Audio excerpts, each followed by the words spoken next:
Assalamualaikum warahmatullahi wabarakatuh. Perkenalkan, nama saya Nur Fitria Jafar dengan NIM 941423006 dari kelas A angkatan 2023, jurusan Ilmu Ekonomi, Prodi Ekonomi Pembangunan, Fakultas Ekonomi dan Bisnis, Universitas Negeri Gorontalo.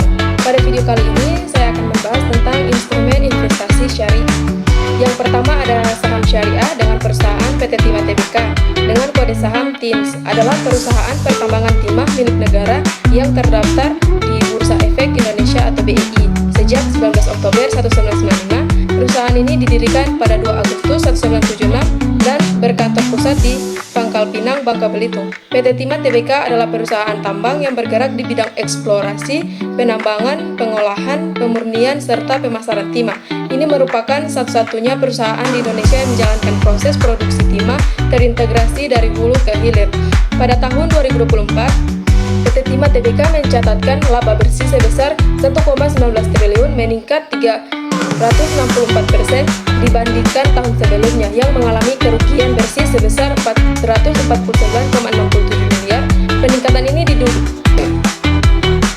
pada tahun 2024, PT Timah Tbk mencatatkan laba bersih sebesar 1,19 triliun, meningkat 364% dibandingkan tahun sebelumnya yang mengalami kerugian bersih sebesar 449,67 miliar. Peningkatan ini didukung oleh efisiensi operasional dan strategi bisnis yang efektif, termasuk penurunan utang berbunga dan optimalisasi produk serta pemasaran.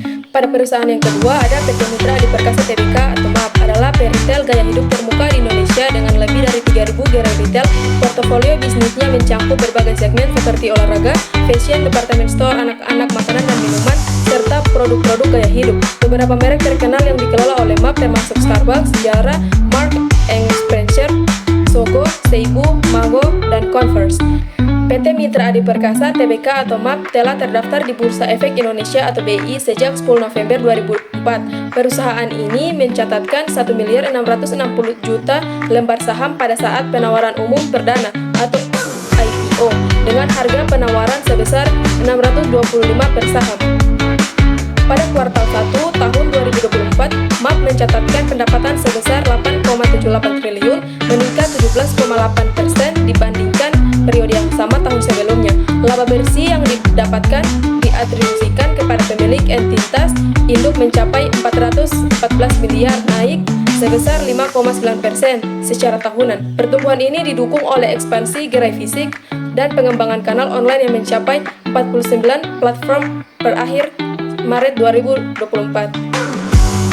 Pada perusahaan yang ketiga ada PT AKR Corporindo Tbk dengan kode saham AKRA, adalah perusahaan logistik dan distribusi energi terkemuka di Indonesia yang telah terdaftar di Bursa Efek Indonesia sejak 3 Oktober 1994. Perusahaan ini memulai operasinya pada tahun 1960 di Surabaya sebagai usaha perdagangan bahan kimia dasar dan resmi didirikan sebagai perseroan terbatas pada 28 November 1977 dengan nama PT Aneka Kimia Raya. Pada tahun 2004, nama perusahaan diubah menjadi PT AKR Corporindo Tbk untuk mencerminkan diversifikasi bisnisnya. PT AKR Corporindo Tbk memiliki beberapa lini bisnis utama. Yang pertama, perdagangan dan distribusi bahan bakar minyak atau BBM dan bahan kimia dasar seperti soda api, pelarut, dan resin PVC. Yang kedua, jasa logistik, penyewaan tangki, penyimpanan, gudang, pelayanan bongkar muat, dan transportasi. Yang ketiga ada manufaktur, produksi sorbitol dan bahan perekat. Yang keempat ada pertambangan dan perdagangan batubara melalui anak perusahaan termasuk tambang di Barito Utara. Yang kelima ada kawasan industri, pengembangan dan pengelolaan Java Integrated Industrial dan Port Estate atau JIIPE di Gresik, Jawa Timur. Yang kedua ada obligasi dengan perusahaan Suku Kuakala Global Indonesia tahun 2025. Suku Kuakala Global Indonesia adalah surat berharga syariah negara atau SBSN yang diterbitkan oleh pemerintah Indonesia di pasar internasional menggunakan prinsip wakala, yaitu akad perwakilan, di mana investor menyerahkan dana kepada pemerintah atau wakil untuk dikelola dan mendapatkan imbal hasil atau ujrat. Contoh sukuk retail yang pertama SR017, sukuk retail yang diterbitkan tahun 2021, tenor 3 tahun, imbal hasil tetap 5,9%. Yang kedua ada SR020, terbit 2024, imbal hasil 6,3% per tahun. Yang ketiga ada ST014, sukuk tabungan tidak bisa diperdagangkan tenor 2 tahun. Struktur sukuk retail yang pertama, negara menjual hak manfaat atas aset negara atau underlying aset kepada investor. Yang kedua, negara kemudian menyewa kembali aset tersebut dari investor. Yang ketiga, investor menerima imbal hasil tetap atau sewa selama periode tertentu. Yang keempat, di akhir tenor negara membeli kembali aset tersebut sehingga investor mendapat pokoknya kembali.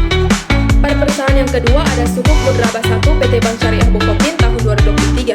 Adalah instrumen pembiayaan syariah yang diterbitkan oleh PT Bank Syariah Bukopin yang kini dikenal sebagai PT KB Bukopin Syariah pada tahun 2023. Instrumen ini menggunakan akad mudrabah, di mana investor yaitu sahibul ma'al menyediakan dana kepada bank sebagai pengelola atau mudharib untuk kegiatan usaha yang halal dan produktif.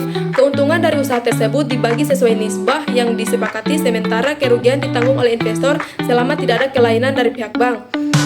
Kinerja pembiayaan mudrabah dalam laporan tahun 2023, PT Bank KB Bukopin Syariah mencatatkan pembiayaan mudrabah sebesar 293,32 miliar, menunjukkan komitmen bank dalam mengembangkan produk-produk pembiayaan berbasis syariah.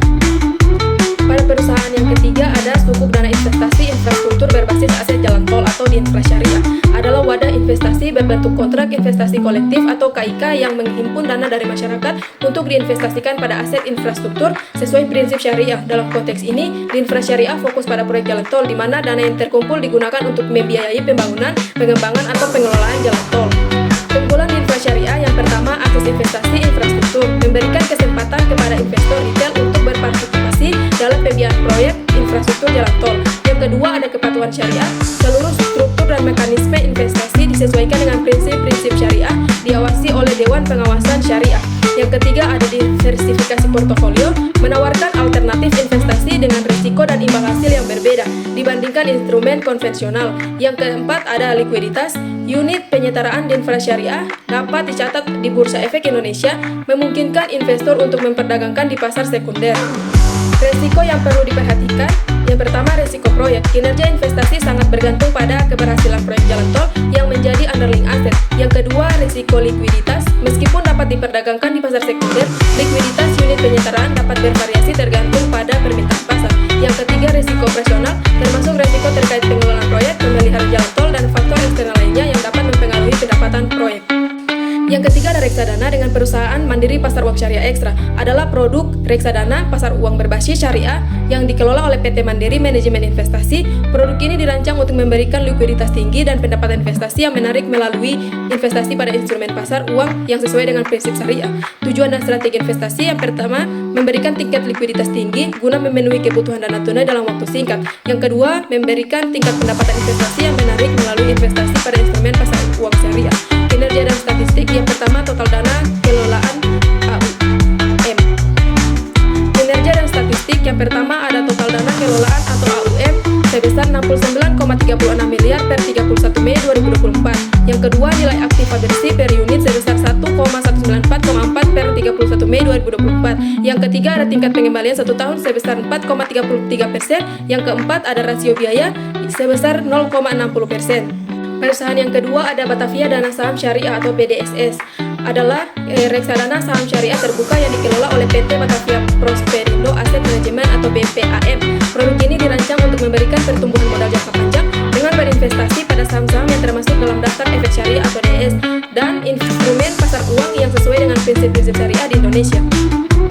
Tujuan investasi yang pertama, investasi minimal 80% hingga maksimal 100% pada efek ekuitas atau saham yang terdaftar dalam daftar efek syariah. Yang kedua, investasi maksimal 20% pada instrumen pasar uang syariah. Bibit seluruh investasi dilakukan sesuai dengan prinsip-prinsip syariah dan diawasi oleh Badan Pengawas Syariah.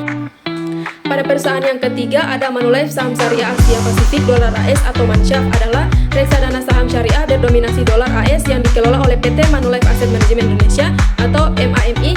Produk ini dirancang untuk memberikan pertumbuhan investasi jangka panjang melalui investasi pada saham